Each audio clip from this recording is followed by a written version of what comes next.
Listening, fill in the blanks. Let's start. The painting is set late at night in a 19th-century Parisian nightclub. A barmaid stands alone behind her bar, fitted out in a black bodice that has a frilly white neckline, and with a spray of flowers sitting across her décolletage. She rests her hands on the bar and gazes out forlornly at a point just below the viewer, not quite making eye contact. Also on the bar are some bottles of liquor and a bowl of oranges, but much of the activity in the room takes place in the reflection of a mirror behind the barmaid.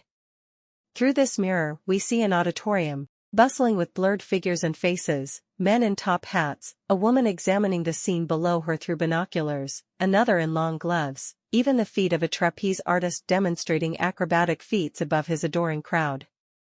In the foreground of the reflection, a man with a thick mustache is talking with the barmaid.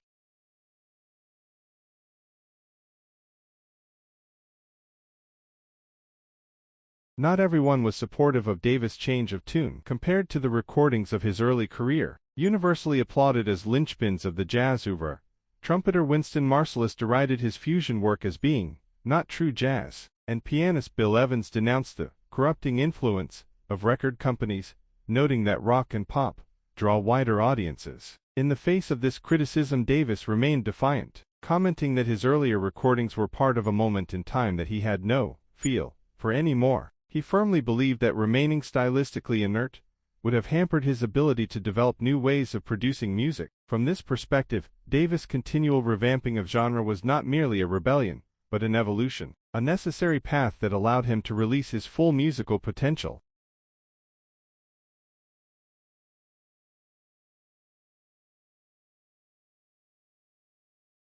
In the early days of mountaineering, questions of safety, standards of practice, and environmental impact were not widely considered.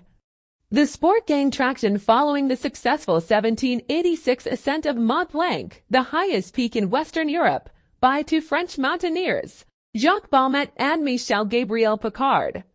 This event established the beginning of modern mountaineering, but the sole consideration over the next 100 years was the success or failure of climbers in reaching the summit and claiming the prestige of having made the first ascent.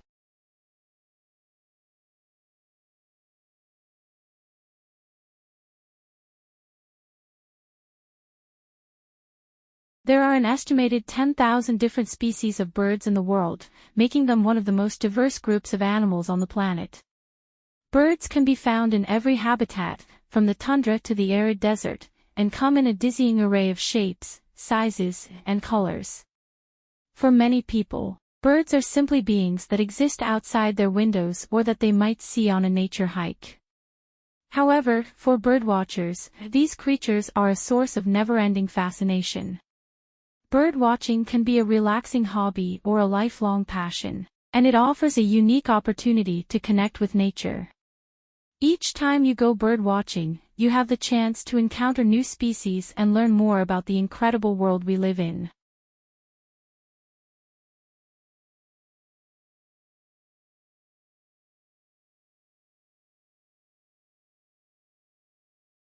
Given the environmental damage rock climbing can cause, this may be a positive outcome. It is ironic that most rock climbers and mountaineers love the outdoors and have great respect for the majesty of nature and the impressive challenges she poses, but that in the pursuit of their goals they inevitably trample sensitive vegetation, damaging and disturbing delicate flora and lichens, which grow on ledges and cliff faces. Two researchers from a Canadian university, Doug Larson and Michelle McMillan, have found that rock faces that are regularly climbed have lost up to 80% of the coverage and diversity of native plant species. If that were not bad enough, non-native species have also been inadvertently introduced, having been carried in on climbers' boots.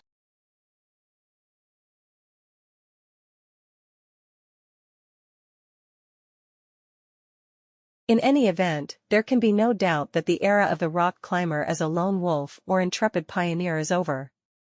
Like many other forms of recreation, rock climbing has increasingly come under the fold of institutional efforts to curb dangerous behavior and properly manage our natural environments.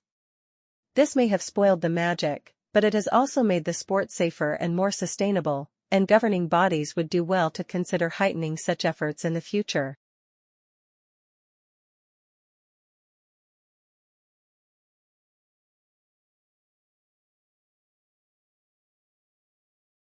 time travel took a small step away from science fiction and towards science recently, when physicists discovered that subatomic particles known as neutrinos, progeny of the sun's radioactive debris, can exceed the speed of light. The unassuming particle, it is electrically neutral, small but with a non-zero mass, and able to penetrate the human form undetected, is on its way to becoming a rock star of the scientific world.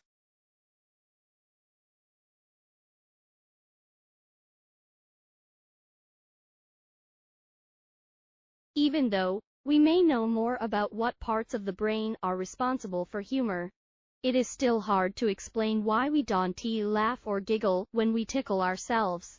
Darwin theorized within the expressions of the emotions in man and animals that there was a link between tickling and laughter because of the anticipation of pleasure. Because we cannot tickle ourselves and have caused laughter, Darwin speculated surprise from another person touching a sensitive spot must have caused laughter. Some scientists believe that laughing caused by tickling is a built-in reflex even babies have. If we tickle ourselves in the same spot as our friend tickled us, we do not laugh as we did previously. The information sent to our spinal cord and brain should be exactly the same. Apparently, for tickling to work, the brain needs tension and surprise. When we tickle ourselves, we know exactly what will happen. There is no tension or surprise.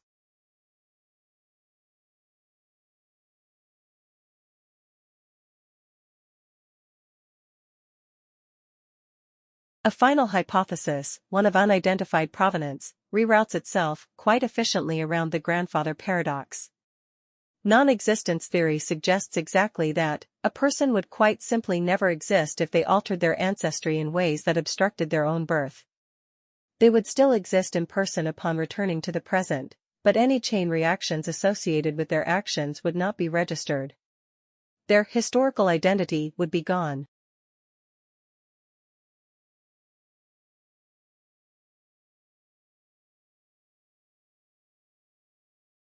Certainly, any prospective time travelers may have to overcome more physical and logical hurdles than merely overtaking the speed of light. One such problem, posited by René Barjavel in his 1943 text La Voyager Imprudent, is the so-called grandfather paradox. Barjavel theorized that, if it were possible to go back in time, a time traveler could potentially kill his own grandfather. If this were to happen, however, the time traveler himself would not be born, which is already known to be true. In other words, there is a paradox in circumventing an already known future. Time travel is able to facilitate past actions that mean time travel itself cannot occur.